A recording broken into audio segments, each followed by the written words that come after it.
यह है झील मानसरोवर, दुनिया की सबसे ऊंची मीठे पानी की झीलों में से एक।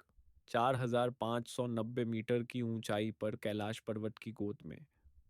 कहा जाता है इसे भगवान ब्रह्मा ने अपने मन से बनाया था, इसलिए इसका नाम पड़ा मानसरोवर, मन से जन्मी झील। कहा जाता है कि इस झील का जल केवल शरीर को नहीं, आत्मा को भी शुद्ध करता है।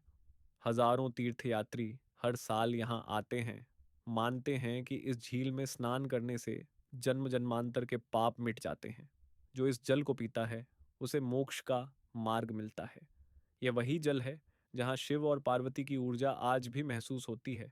यहाँ सिर्फ एक झील नहीं, एक जीवित शक्ति है जहाँ हर लहर में एक मंत्र छिपा है। और इन लहरों के साथ एक और अद्भुत चीज आती है। झील के किनारों पर बहुत सारे शंख मिलते हैं। कहा जाता है कि शंख भगवान श्री हरि विष्णु का स्वरूप है। मानसरोवर की लहरें जैसे इन दिव्य शंखों को स्वयं किनारे पर ला देती हैं। हम सब उन्हें श्रद्धा से उठा रहे थे, जैसे स्वयं भगवान विष्णु का आशीर्वाद हमारे हाथों में आ गया हो। मैं उस पवित्र झील के किनारे खड़ा था। सूर्यास्त होने को था। मैंने अपना मोबाइल रखा, नाइट कैप ऐप खोली और उसे कॉन्टिन्यूस कैप्चर मोड में छोड़ दिया। इरादा सिर्फ इतना था कि मैं रात का पूरा आकाश उसके हर बदलाव के साथ कैद करूं। धीरे धीरे सूर्य डूब गया। पहले नारंगी, फिर सुनहरा, फिर हल्का नीला, और कुछ ही मिनटों में आसमान काला हो गया। बस आकाश में तारे थे, और नीचे वहीं तारे झील के पानी में उतरते दिख रहे थे। हवा में एक अजीब सी शांति थी, जैसे समय ठहर गया हो। झील बिल्कुल शांत थी, लेकिन उसकी गहराई में कुछ जीवित था, कुछ ऐसा जो शब्दों में नहीं कहा जा सकता। रात ढलती गई और आसमान अब पूरा जीवंत हो गया था। मिल्की वे साफ दिखाई दे रही थी।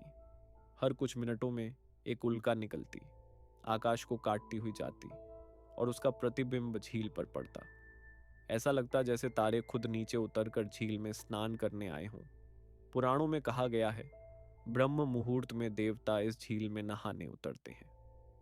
कई यात्री बताते हैं कि उस समय झील के ऊपर हल्की रोशनियां तैरती हैं, बिना आवाज के, कुछ पल के लिए चमकती हैं, फिर गायब हो जाती हैं।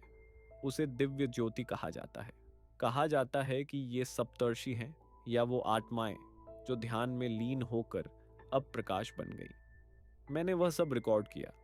कभी कुछ हल्की गोल लाइट्स कैमरे में दिखी, जो नंगी आंख से नहीं दिख रही थी। वे झील के ऊपर हवा में तैरती सी लग रही थी। वह कोई प्रतिबिंब नहीं था, वह कोई गाड़ी की हेडलाइट नहीं थी।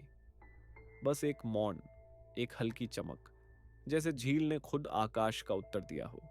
मैं डॉक्टर हूँ, वैज्ञानिक सोच रखता हूँ, लेकिन उस रात मैंने कुछ ऐसा महसूस किया जो विज्ञान की परिभाषा से परे था। शायद यह वही ऊर्जा थी जिसकी बात शास्त्र करते हैं। शायद यह वही स्पंदन था जो हर यात्री को अपने भीतर बदल देता है। रात बढ़ती गई, फोन रिकॉर्ड करता रहा, आसमान बदलता रहा, तारे घूमते रहे, और मैं उस मौन में खो गया। यहाँ आकर समझ में आया, मानसरोवर सिर्फ एक झील नहीं है, यह मन का सरोवर है। यहाँ आकाश और जल का फर्क मिट जाता है। ऊपर तारे हैं, नीचे वही तारे, बीच में तुम खड़े हो और महसूस करते हो कि तुम और ब्रह्मांड कभी अलग थे ही नहीं।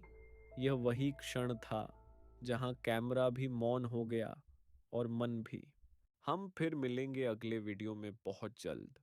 तब तक के लिए, अगर आपको मेरा यह अनुभव पसंद आया हो तो लाइक, शेयर और सब्सक्राइब ज़रूर करें, ताकि मैं अपने कैलाश मानसरोवर यात्रा के और भी अनुभव आपसे बांट सकूं। हर हर महादेव।